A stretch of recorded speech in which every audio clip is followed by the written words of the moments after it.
Flipkartல எல்லாமே ஆன்போர்ட் பண்றதுக்கு நாங்க வெண்டர்ஸ்ட்ட பேசிட்டு இருக்கோம்.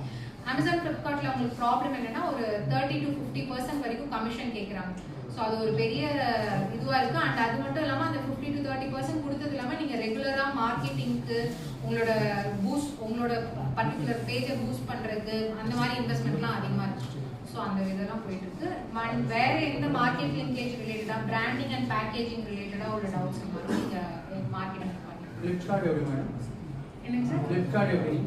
Flipkartடும் அதே தான் சார். Flipkart இது எல்லாமே பாத்தீங்கன்னா இதுக்கும் நாங்க கிளாसेस எடுத்துட்டு இருக்கோம். பட் அது எல்லாமே பாத்தீங்கன்னா உங்களுக்கு account creation business account create பண்ணதுக்கு அப்புறம் நீங்க டெய்லி அதுக்கு வந்து ஒரு டைம் ஒதுக்கி உங்களோட பூஸ்ட் சர்ச் பண்றதுக்கு என்னோட ப்ராடக்ட்டை கிளிக் பண்ணா எனக்கு கன்வெர்ட் ஆகணும்ன்றதுக்கு ஒரு ஸ்பெண்ட் இருக்கும்.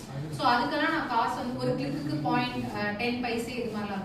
சோ அதெல்லாம் நீங்க ஸ்பெண்ட் பண்ணுவாங்க. அது கொஞ்சம் எக்ஸ்பென்சிவா இருக்கு. அதனால தான் நாங்க ONDC வந்து ப்ரோமோட் பண்ணிட்டு இருக்கோம். ONDCனா உங்களுக்கு ஆன்போர்டிங் சார்ஜஸும் எதுவும் இல்லை. அவங்க அந்த டிரான்சாக்ஷன் பட் அமேசான் அளவுக்கு ONDCக்கு ரீச் இருக்கான்னு கேட்டீங்கன்னா ரீச் இல்லை.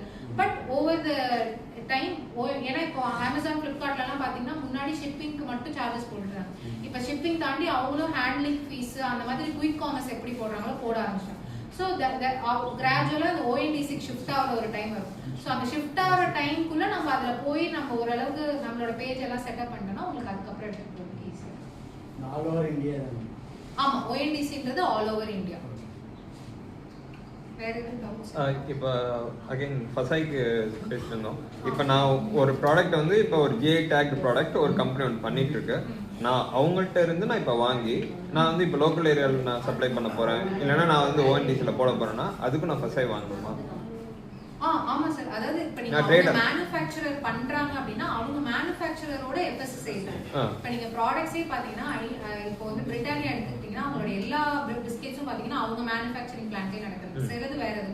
ஸோ அப்போ அவங்க போடும்போது என்ன பண்ணுறாங்கன்னா 2 FSSAI லைசன்ஸ் இருக்கும்.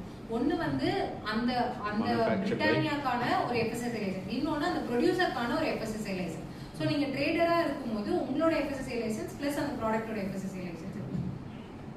நான் இப்போ ஆக்சுவலாக ஒயிட் லேபிள் பண்ணல, அவங்கள்ட்ட இருக்கிறத நான் வாங்கி நான் இன்னொரு இடத்துல சப்ளை பண்ண டிஸ்ட்ரிபியூட்டராக தான் நான் இருக்கிறேன். எந்த ப்ராடக்ட் சொல்லுங்க?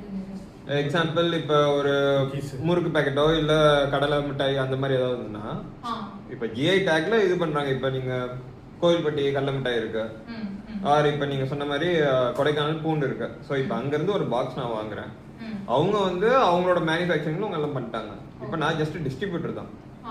சோ இப்போ எனக்கு இல்ல அப்ப அவங்களோட FSSAI லைசென்ஸ் போட்டு தான் நம்ம அந்த இது போட்டு தான் வருது. ஆமா அது போதும். ஆனா நீங்க அது வந்து நீங்க